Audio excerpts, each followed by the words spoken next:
Hello, everyone, and welcome. We are at week four's multimedia presentation. Here we're going to be talking about public versus private sector, and I also decided to add a little bit of time to talk about a hybrid model, and I'll get into that. So here's an overview of what we'll be talking about. Of course, the main points, the similarities and differences between the public and private sector models, and also if this comparison really matters. The examples that I'll be covering briefly will be the military versus private contractor outfits, and then we'll be going over public versus private utility and infrastructure agencies, and then public retirement versus private investment firms, and a little bit of anecdotal research I've done. So similarities. This is also within our reading. We have Graham Allison, who basically says that public and private, it doesn't matter. You're going to have hierarchy with executives, managers, line staff, and management executives are going to be going through the same decision-making process of planning, organizational research, reorganizing, and then decision-making based on the money. We at the end of the day, whether it's a private sector company looking for a profit or a public sector company basically using up a limited resource of taxpayer money. They want to make the best decisions and get the best return on investment. And at the end of the day, both private and public, they must serve a decision-making body. In the private sector, you typically have your investors, be it a small group of private investors, or they may be a corporation where you have your shareholders and a board that you must serve. Whereas the public sector, of course, you're serving the voters. Most public agencies also have a board of directors directly elected by voters, and then, of course, funds and whatnot, those types of tax decisions are also reliant upon the voters and their trust in the agency.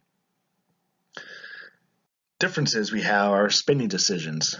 One of the main things is spending on employees.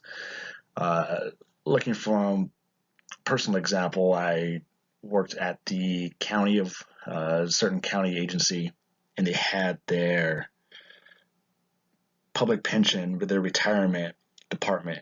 They were responsible for running the retirement investments and managing the retirement accounts and pensions for all the employees. It was about 20,000 employees. Meanwhile, my wife back then worked for an international investment company, billions of dollars under asset, maybe close to a trillion, but billions of dollars under asset.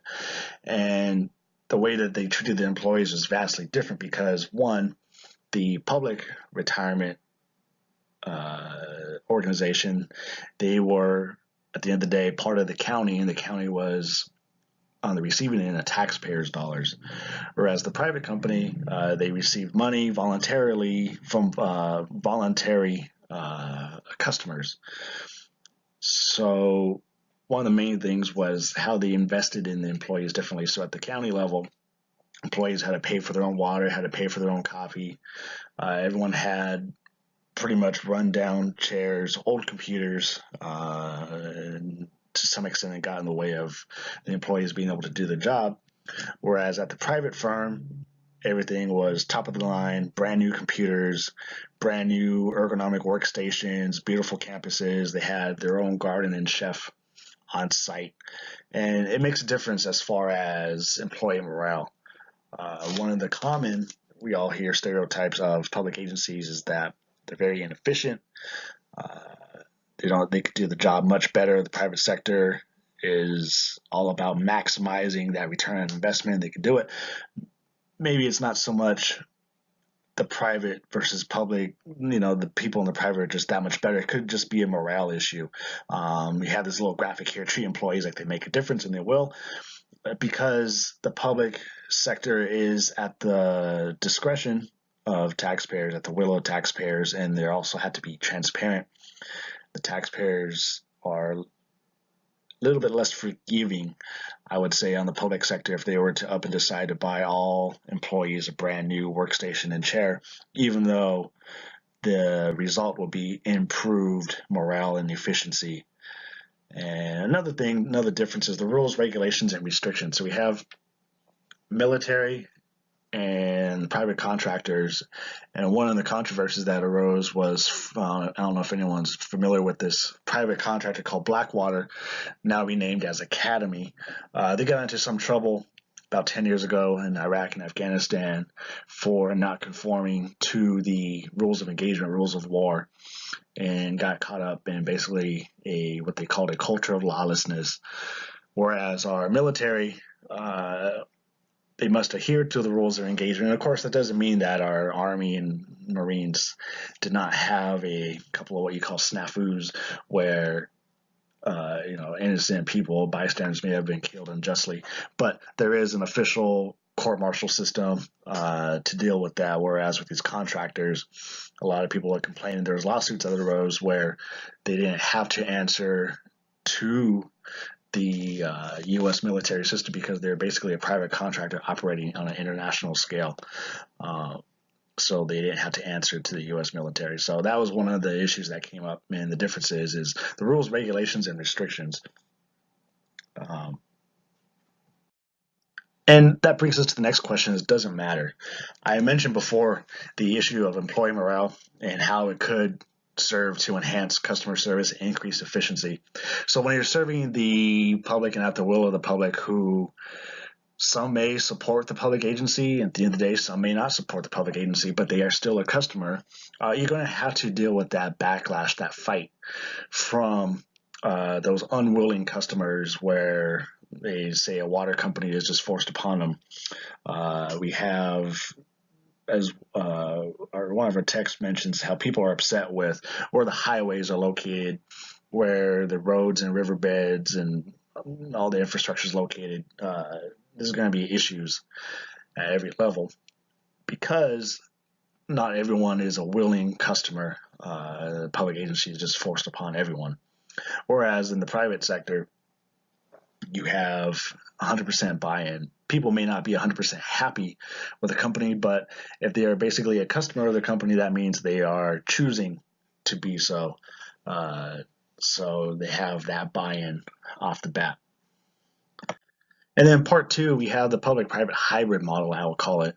So how are public agencies getting around this issue of efficiency and being able to work around? Because every time the public sector, they have to create a process, rules, and regulations to document every job, every sort of project in the name of public transparency.